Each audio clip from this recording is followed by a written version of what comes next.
Charity 16. In a narration found in Sunan Abu Dawood, number 2866, the Holy Prophet Muhammad, peace and blessings be upon him, advised that giving charity during one's lifetime is 100 times better than giving it when they reach their deathbed.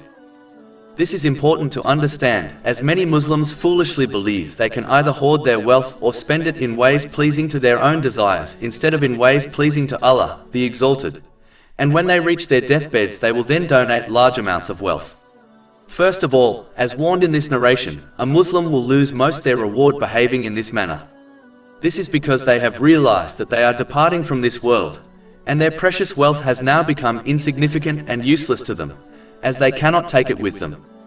Giving something useless to Allah, the Exalted, is not the characteristic of a true Muslim. In fact, it contradicts true belief and piety. Chapter 3 Ali Imran, verse 92. Never will you attain the good reward until you spend in the way of Allah from that which you love. A Muslim should therefore be kind to themselves and spend in ways which are pleasing to Allah, the Exalted, which includes spending on their own necessities and the necessities of their dependents without waste, excessiveness or extravagance.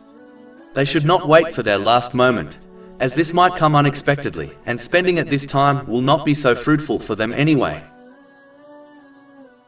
Over 400 free ebooks, audiobooks, infographics, podcasts and blogs available on our website, www.shaykhpod.com.